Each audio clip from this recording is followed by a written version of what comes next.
Chapitre 24. N'est-ce pas là le fils du charpentier?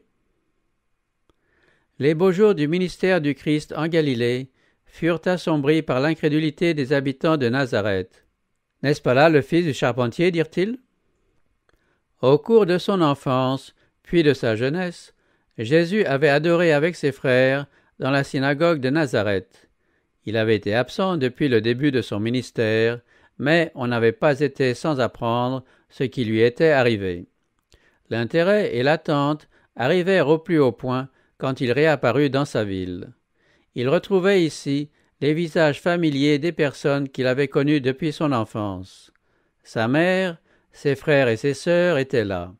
Tous les yeux se tournèrent vers lui au moment où il entra dans la synagogue le jour du sabbat et prit place parmi les adorateurs. Le service régulier donnait à l'ancien l'occasion de lire une portion des prophètes et d'exhorter l'auditoire à attendre encore celui qui devait venir, qui établirait un règne glorieux et bannirait toute oppression. Il encouragea ses auditeurs en rappelant les raisons de croire que la venue du Messie était proche. Il décrivit la gloire de son avènement, insistant sur la pensée qu'il allait se montrer à la tête d'une armée pour délivrer Israël. Si un rabbin était présent à la synagogue, il lui incombait de prononcer le sermon, et tout Israélite était apte à faire la lecture des prophètes. Ce sabbat-là, on demanda à Jésus de prendre part au service. Il se leva pour faire la lecture, et on lui remit le livre du prophète Ésaïe. Il lut un passage que l'on appliquait au Messie. « L'Esprit du Seigneur est sur moi, parce qu'il m'a oint pour annoncer la bonne nouvelle aux pauvres. Il m'a envoyé pour proclamer aux captifs la délivrance, et aux aveugles le recouvrement de la vue, pour renvoyer libres les opprimés, pour proclamer une année de grâce du Seigneur. » Puis il roula le livre, le remit au serviteur et s'assit. Les yeux de tous, dans la synagogue, étaient fixés sur lui, et tous lui rendaient témoignage, admiraient les paroles de grâce qui sortaient de sa bouche. Jésus se tenait devant l'auditoire comme un commentateur vivant des prophéties qui le concernaient. Il expliqua les paroles qu'il venait de lire, montrant le Messie comme devant consoler les opprimés, libérer les captifs, guérir les malades, rendre la vue aux aveugles et communiquer au monde la lumière de la vérité. Ses manières imposantes et la portée étonnante de ses paroles donnèrent à ses auditeurs une impression de puissance inconnue jusque-là. La vague de l'influence divine balayait tous les obstacles. Comme Moïse, il voyait l'invisible. Les cœurs émus par l'action du Saint-Esprit, ils répondaient par de fervents Amen et louaient le Seigneur. Mais quand Jésus déclara « Aujourd'hui cette parole de l'Écriture que vous venez d'entendre est accomplie », ils se virent contraints de réfléchir sur leur propre situation et sur les assertions de l'orateur. On les avait fait passer pour des esclaves, eux, des Israélites, enfants d'Abraham. On s'était adressé à eux comme à des prisonniers ayant besoin d'être délivrés de la puissance du mal, comme à des gens vivant dans les ténèbres et ayant besoin de la lumière de la vérité. Blessés dans leur orgueil, leurs craintes s'éveillèrent. Les paroles de Jésus donnaient à penser que l'œuvre qu'il voulait accomplir parmi eux différait essentiellement de celle qu'ils souhaitaient. Leur conduite risquait d'être examinée de près. Bien que scrupuleux quant aux cérémonies extérieures, ils redoutaient une inspection effectuée par ses yeux perçants. « Qui est ce Jésus » demandèrent-ils. Celui qui s'attribuait les gloires du Messie n'était autre que le fils du charpentier Joseph, dont il avait partagé le métier. On l'avait vu parcourir les collines, on connaissait sa vie, ses travaux, ses frères et ses sœurs. On l'avait vu grandir de l'enfance à l'âge adulte, à travers sa jeunesse. Il est vrai que sa vie avait été sans tache. Néanmoins, on ne voulut pas admettre qu'il était celui qui avait été promis. Quel contraste entre ce qu'il enseignait au sujet du nouveau royaume et ce qu'avait dit leur ancien. Il ne leur promettait pas de les délivrer du joug romain. Ayant entendu parler de ces miracles, ils avaient espéré qu'il interviendrait puissamment en leur faveur, mais rien ne laissait présager chez lui une telle intention. Leur cœur s'étant ouvert au doute, ils s'endurcirent d'autant plus qu'ils avaient été momentanément attendris. Satan ne voulait pas que la vue fût rendue aux aveugles ce jour-là, et que la liberté fût offerte aux âmes retenues dans l'esclavage. Il déploya donc tous ses efforts pour les emprisonner dans l'incrédulité. La conviction qu'ils avaient eue d'abord que c'était leur Rédempteur qui leur parlait ne tarda pas à s'évanouir. Jésus leur donna une preuve de sa divinité en dévoilant leurs pensées secrètes. Il leur dit « Certainement vous me citerez ce proverbe, Médecin, guéris-toi toi-même. Tout ce qui s'est produit à Capernaum et que nous avons appris, fais-le ici dans ta patrie. » Il dit encore « En vérité, je vous le dis, aucun prophète n'est bien reçu dans sa patrie. C'est la vérité que je vous dis. Il y avait beaucoup de veuves en Israël au jour d'Élie, lorsque le ciel fut fermé 3 ans et 6 mois, et qu'il y eut une grande famine sur tout le pays. Et cependant, Élie ne fut envoyé vers aucune d'elles, si ce n'est vers une femme veuve à Sarepta, dans le pays de Sidon. Il y avait aussi beaucoup de lépreux en Israël au temps du prophète Élisée, et cependant, aucun d'eux ne fut purifié, si ce n'est Naaman le Syrien. Ces récits, tirés de la vie des prophètes, constituaient la réponse de Jésus aux questions de ses auditeurs. Les serviteurs de Dieu, à qui une œuvre particulière était confiée, ne reçurent pas la permission de travailler chez un peuple au cœur endurci et incrédule. Seuls les cœurs sensibles, ouverts à la foi, furent favorisés par des manifestations de puissance de la part des prophètes. Au jour d'Élie, les Israélites s'étaient éloignés de Dieu. Attachés à leurs péchés, ils avaient rejeté les avertissements que l'Esprit leur adressait par les messagers du Seigneur. De cette manière, ils obstruèrent les canaux par lesquels la bénédiction divine eût pu les atteindre. Le Seigneur passa outre, sans s'arrêter aux demeures d'Israël, et trouva un refuge pour son serviteur dans un pays païen, chez une femme n'appartenant pas au peuple élu. Cette femme eut cet avantage parce qu'elle avait suivi la lumière dont elle disposait, et parce que son cœur restait ouvert aux lumières plus grandes que Dieu lui envoya par l'entremise de son prophète. Pour la même raison, au temps d'Élisée, les lépreux israélites furent négligés au profit de Naaman, un noble païen, trouvé fidèle à ses convictions morales et conscient de ses besoins. Étant en état de recevoir les bienfaits de la grâce divine, non seulement il fut nettoyé de sa lèpre, mais il eut le bonheur de connaître le vrai Dieu. Notre position devant Dieu dépend moins des lumières reçues que de l'usage que nous en faisons. Ainsi, les païens qui suivent ce qui est droit dans la mesure où ils peuvent le discerner sont dans une condition plus favorable que les hommes possédant plus de lumière et faisant profession de servir Dieu, mais qui méprisent la lumière et se conduisent de manière à démentir leur profession de foi. Les paroles de Jésus, prononcées dans la synagogue, frappaient à sa racine la propre justice de ses auditeurs et faisaient pénétrer dans leur cœur cette vérité amère. Ils s'étaient éloignés de Dieu et avaient perdu le droit d'être son peuple. Ces vérités tranchantes révélaient leurs vraies conditions. Aussi en vinrent-ils à tourner en dérision la foi qu'il avait commencé par leur inspirer.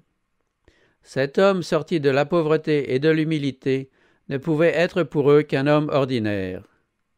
L'incrédulité les rendit méchants.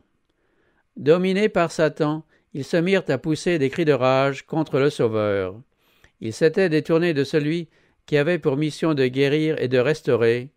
Dès lors, ils manifestaient les défauts du destructeur. Quand Jésus rappela les bienfaits accordés aux gentils, l'orgueil national de ses auditeurs fut blessé. Ses paroles furent étouffées dans un tumulte. Ces gens qui se targuaient d'observer la loi étaient prêts à commettre un meurtre, offensés qu'ils étaient dans leurs préjugés. La réunion fut interrompue, on mit les mains sur Jésus, on le jeta hors de la synagogue, puis hors de la ville. Chacun paraissait en vouloir à sa vie. On le poussa au bord d'un escarpement, avec l'intention de l'y précipiter. On remplissait l'air de huées et d'imprécations, des pierres étaient jetées contre lui, quand tout à coup il disparut du milieu d'eux.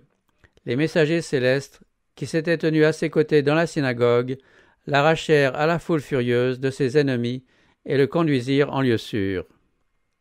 Des anges avaient protégé Lot et l'avaient conduit en sûreté loin de Sodome. De même, Élisée avait été gardé dans une petite ville de la montagne.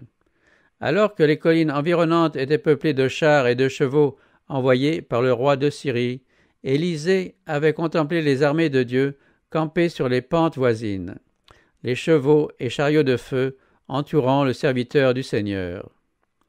C'est ainsi qu'en tout temps, des anges se sont tenus aux côtés des fidèles disciples du Christ. De vastes armées maléfiques sont coalisées contre quiconque désire obtenir la victoire. Mais le Christ veut que nous regardions aux choses invisibles, aux armées célestes qui campent autour de ceux qui aiment Dieu, pour les délivrer. De combien de dangers, visibles ou non, nous avons été préservés grâce à l'intervention des anges, nous ne le saurons que lorsque la lumière de l'éternité nous permettra de reconnaître les voies providentielles de Dieu. Nous verrons alors que toute la famille des cieux s'est vivement intéressée au sort de la famille terrestre et que des messagers partis du trône de Dieu ont accompagné nos pas jour après jour.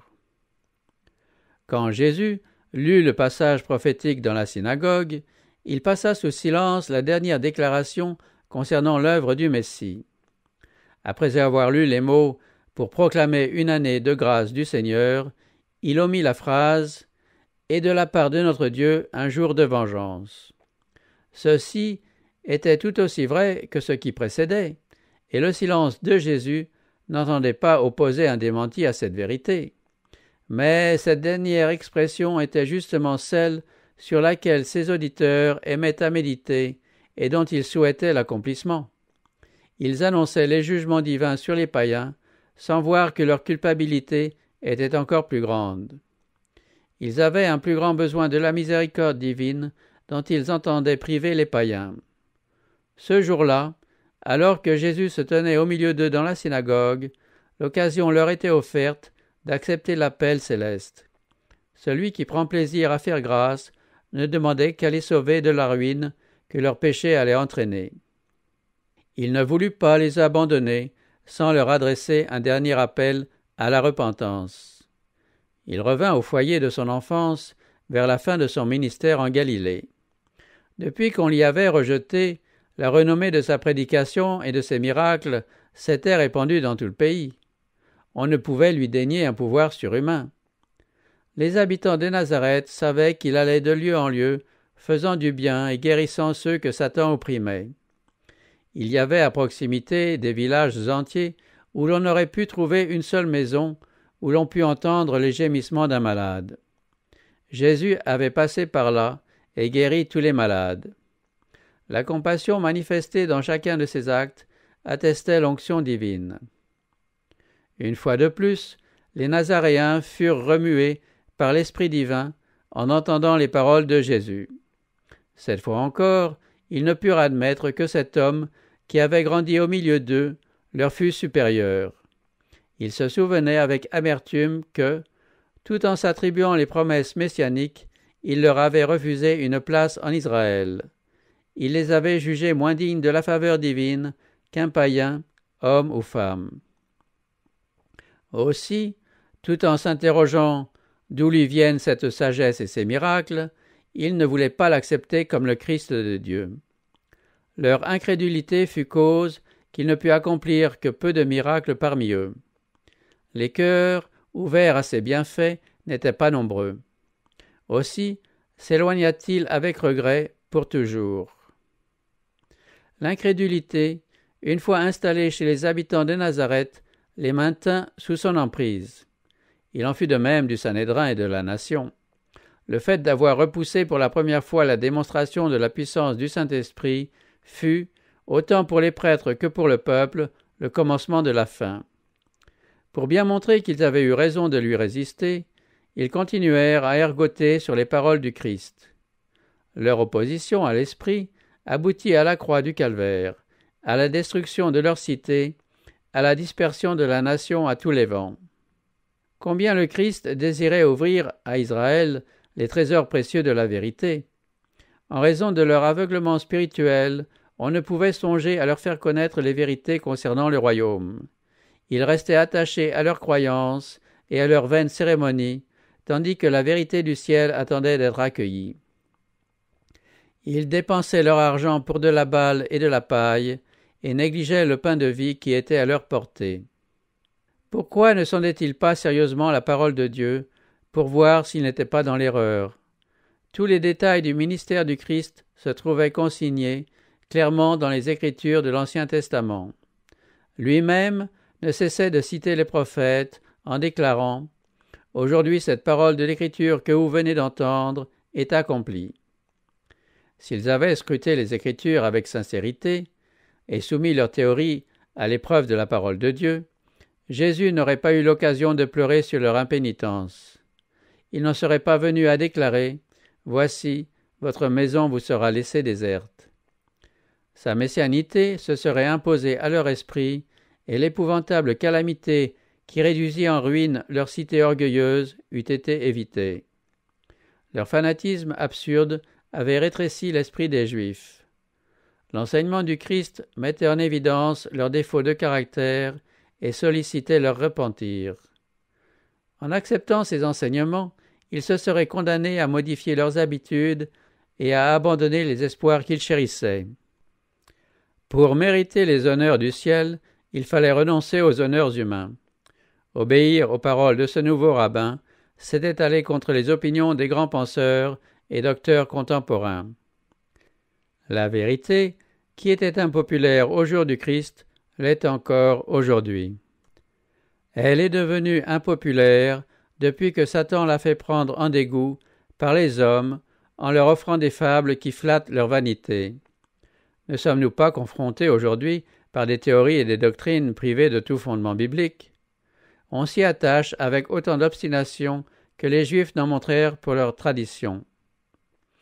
Les conducteurs juifs étaient remplis d'orgueil spirituel.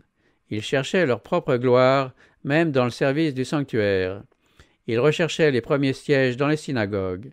Ils aimaient à être salués sur les places de marché et à entendre énumérer leurs titres. Avec le déclin de la piété, ils affichaient un zèle croissant pour leurs traditions et leurs cérémonies. Ils ne parvenaient pas à concilier la puissance convaincante des paroles du Christ avec son humble condition, tant leur intelligence était obscurcie par d'égoïstes préjugés. Ils ne comprenaient pas que la vraie grandeur se passe d'apparat. La pauvreté de cet homme semblait contredire ses prétentions à la messianité.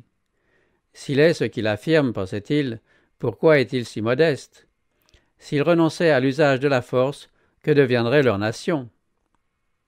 Par quels moyens les nations seraient-elles assujetties à la cité juive de manière à réaliser la puissance et la gloire attendues? Les prêtres n'avaient-ils pas enseigné qu'Israël était appelé à régner sur la terre entière? De si grands docteurs pouvaient-ils se tromper? L'absence de gloire extérieure ne suffit pas à expliquer pourquoi les Juifs ont rejeté Jésus. Il incarnait la pureté et eux étaient impurs. Sa vie au milieu des hommes était marquée par une intégrité immaculée. Sa vie irréprochable éclairait leur cœur. Sa sincérité faisait éclater leur manque de sincérité.